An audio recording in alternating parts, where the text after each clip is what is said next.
Thank you, Chloe, for that kind introduction, and it's great to see a bunch of familiar faces in this room. I'm going to talk about a topic that I think follows nicely on Sunny's remarks there about what it's going to take to accelerate the path to net zero. And I'm delighted to be in Singapore this week because I think Singapore has already emerged as kind of a beacon in this region for the types of innovation and sort of public-private collaboration that needs to take place to address this massive problem of climate change. Part of that is around the market aspect that's been generated here with the tax and offset program. But I think more of it is about things like GenZero that are helping to stimulate a lot of creative work around market solutions, and whether that be on the technology side or in the market infrastructure side or sample transactions, it's really heartening to see. IETA last December was also proud to join with the government of Singapore and the World Bank to launch something new here in Singapore that we call the Climate Action Data Trust. So it's given us a reason to establish a presence here for the Climate Action Data Trust. Essentially what it's going to do is all of the registry systems that operate in carbon markets, whether they're on the compliance side by governments or on the voluntary side, right now they're all scattered around the world. The Climate Action Data Trust is going to create a method for bringing all of that data into a common environment so that it's possible to do due diligence checks easier, possible to check on double counting concerns easier, but also just to have a view of exactly what's out there and have it sortable so that it's easy to understand what's happening country by country. So we're indebted to the government of Singapore for championing that effort on the government side, and then a number of my members at IETA and World Bank and their colleagues in the multilateral development banks kind of teaming up to make this happen. And again, that's based here in Singapore, and we're really excited about it. I think at present they're in the process of onboarding registries. My friend David Antonioli is here from Vera. They're one of the entities that's gradually loading that data. So stay tuned. Later this year we'll be able to offer a portal so that you can play with this new tool. So I want to start in a slightly different place then about, I think you all know, negotiations are underway in Bonn as we meet here in Singapore in the preparation for COP28 coming up in Dubai later this year. And this is actually a big year in international negotiations for the global stocktake. It's something that's been underway for really, I think, since the Glasgow COP, assessing the progress on getting where we need to go on the climate issue. And as part of the global stocktake, the governments start with the science from the IPCC, and then they look at the strength of the nationally determined contributions, the NDCs, what's the scope of them, how deep are they going. They look at the balance of sources and sinks, like how are we doing on the removal side, building out strategies. They look at finance flows, public and private finance flows. They look at the barriers and challenges in finance technology and capacity building. And then finally, they look at opportunities to enhance international cooperation. You'll notice in that list, there's not really anything about carbon pricing or carbon markets, and I think it's because it cuts across many of them, right? It cuts across certainly ambition, because for many jurisdictions, carbon pricing is sort of a core policy. That's certainly true here in Singapore. It's true in the European Union, where just a couple of months ago, they voted to extend the EU ETS to start an entirely new program covering buildings and transport, so doubling the impact of their trading program. We have also seen, as Sunny mentioned, the IRA in the United States. It's got a little bit of a pricing component on methane. We've also seen other jurisdictions starting to step up. I think the World Bank State and Trends of Carbon Pricing report issued just a couple of weeks ago found 89 jurisdictions now have carbon pricing as part of their national implementation plans. It's, I think, especially a growth trend in Asia, because there's a number of countries that are already using carbon markets to some degree, but really more in development. I think the International Climate Action Partnership is tracking 20 additional carbon trading programs that are under development around the world. So the trend is clear. countries are moving toward establishing more and broader carbon trading programs as they seek to achieve more ambitious NDCs. But that's just part of the story, right? There's also important work happening in the voluntary carbon markets. And I'm going to talk about that in a few minutes because I know they've come under a lot of criticism lately. But in fact, I think voluntary markets are providing an important pathway for many corporates to go beyond the minimums of what's required by law and contribute something extra to the cause. But I thought I'd pause for a minute and just focus on economic fundamentals a bit about why is this important? Why is it important for Article 6 to be a part of the Paris Agreement and for that article to work to its greatest potential?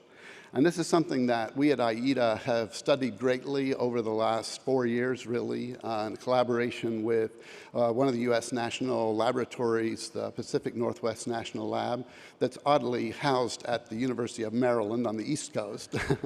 But that laboratory has developed a carbon really an economic model for assessing government programs that's been around since I was in government in that kind of introduction. When I was at the Energy Department, we relied on it in our development of plans for the Kyoto negotiations.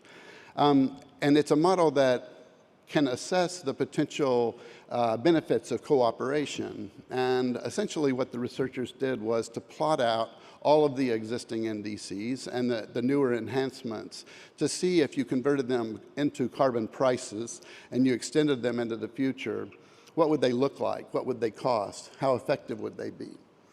They then looked at not just created sort of a spaghetti diagram, right, of a wide range of carbon pricing estimates. But then they turned on the cooperation switch and said, what if all of these countries cooperated in reaching? How much money would they save? And what if you could redeploy those efficiency gains into additional mitigation? What could that deliver? And essentially, they found that if countries would work together cooperatively, such as through carbon markets, they could achieve those benefits, the same environmental benefit of the current NDCs, at half of the price. And that's because there's a lot of low-cost mitigation potential, particularly in the developing world, that doesn't have a route to, they don't have local resources to be able to tap it.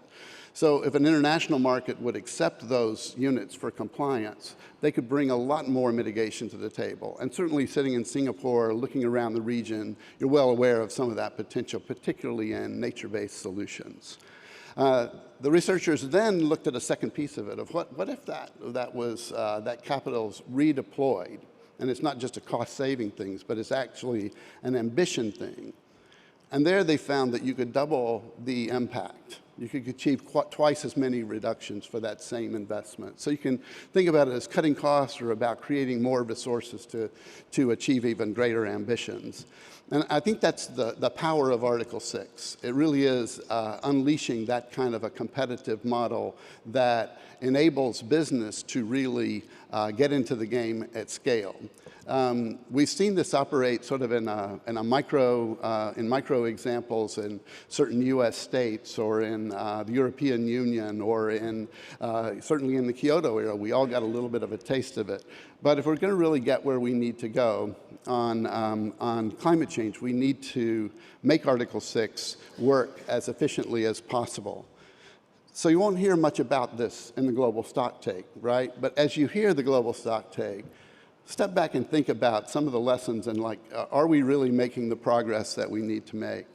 Another way that I think about this, learning from these models, was the role of nature-based solutions becomes paramount. The role of technological removals, paramount. In fact, one of the things that we did with the model was let's say you don't bring those to market, and let's say that you don't have removals in the system. And how much longer does it take to get to net zero? Well, it goes beyond the end of the century.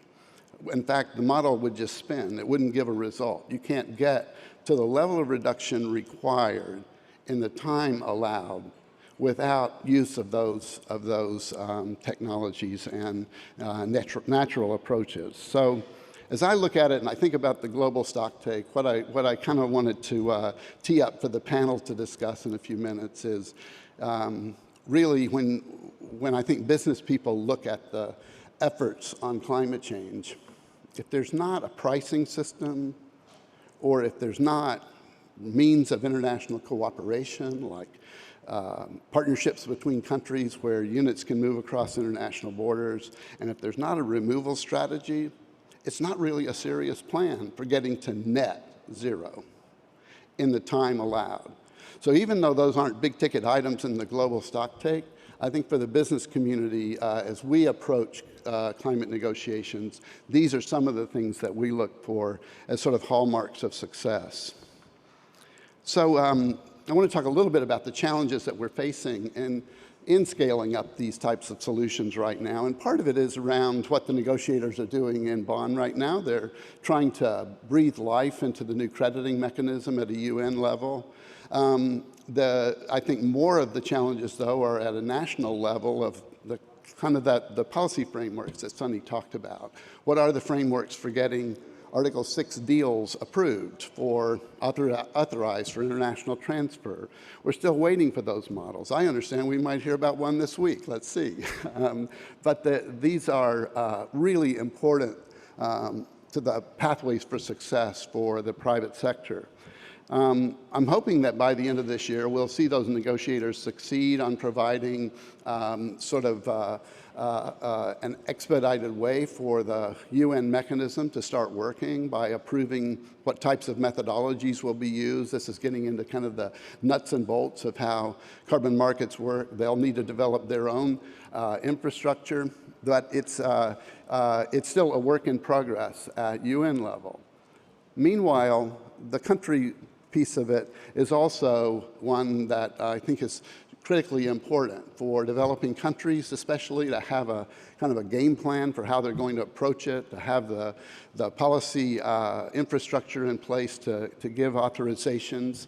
And lately we've seen some countries kind of pulling back and pushing the pause button to say we want to make sure we really understand what we're doing, which causes investment to go other places. It chills things a little bit.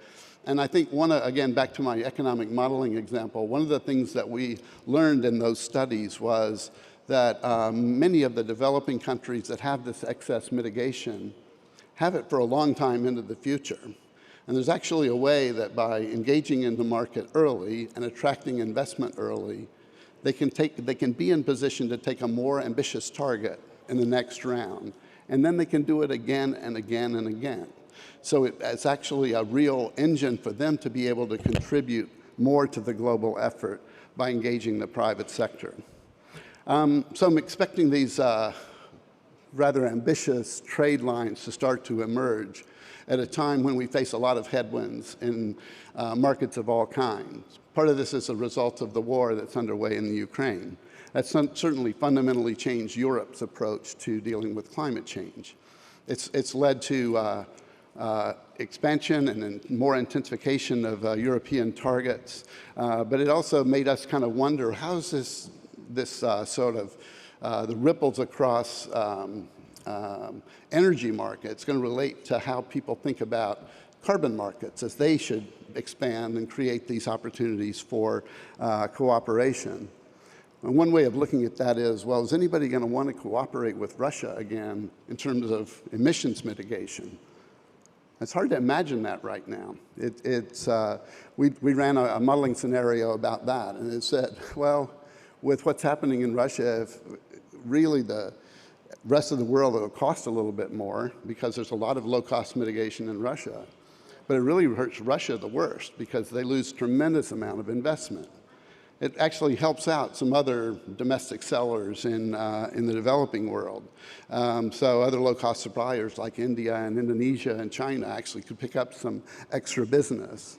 But it also is just like a sign of I think the reactions to it about how many countries are more turning inward right now than outward at a time when on climate we need more cooperation. I guess that the example of that is, you can look at the IRA in the United States. There's not much of an international component to it, right? We look at the European markets as they've expanded. They're not using international credits anytime soon. They're starting a removals workforce or a task force sort of to explore how international removals might be used. But I think actually the encouraging signs are about what's happening in smaller jurisdictions like Singapore, like Switzerland, like some of the African countries that are leaning forward like Ghana and Senegal. That seems to be the area where the most positive steps are taken on international cooperation, but I think a collective job for all of us is to encourage more of that going forward. So I want to close by turning briefly to the voluntary markets, because this has gained a lot of attention and I think has eroded some of the public confidence around market solutions at a time when we need them the most. Those of us that are active in both voluntary and compliance markets have come accustomed to consistent upgrades. The EU ETS just went through a massive reform, right? And that's not the first one. We've had about 3 of them, but where targets get tighter, where programs get changed, and we're accustomed to that. But I think as we, in the voluntary markets, that maybe that's been less understood. But they have been subject to continuous improvement, and I think we'll continue to do so. We're proud to be part of the Integrity Council for the Voluntary Carbon Market that's setting a threshold standard that will help to provide kind of a benchmark for all of the voluntary crediting standards. There's also a separate initiative focused on corporate claims, the Voluntary Carbon Market Integrity Initiative. Both of those are set to issue guidance over the course of this year to help to provide more clarity about how the common or the continued efforts at voluntary action can improve. I think last week, Trove Research also took on another of the sort of big bugaboos, if you will, in the world of voluntary markets, where the corporates who are using carbon credits for voluntary purposes get criticized because are they doing enough? Why aren't they buying more or investing more in their own facilities? And one of the things that it's been really encouraging to see is as Trove looked around 4,000 companies and tried to assess the progress of those who use international voluntary markets versus those who don't, what they found was that the ones who do use them are twice as effective in addressing their own emissions. So the rate of decarbonization in companies that are not engaged in voluntary markets is 3% per year. For those that are, it's 6% per year. So it's actually, and that's when I was in the carbon market, this was my experience. You try to go sell something to somebody, they're always going to want to invest in their own facility first before they consider additional purchases. And that's something that I think we need to step back and applaud that. You need to encourage more voluntary action by corporates, because it really is the true sign of leadership, is helping to pave the way for the connectivity of the future that we're all going to need in getting to net zero. And these are also hotbeds of innovation that have actually brought to market many of the innovative solutions, particularly on the nature side. So I'm going to close with that and just encourage you to think about, as you start hearing the headlines about global stock take, think to yourself, okay, so where are we getting on carbon pricing? How much expansion of that? How are we doing on the removals agenda? And how are we doing on international cooperation? While they're not key elements, they're really important enablers of change. So thank you very much, and congratulations to GenZero for a terrific lineup today. Thank you.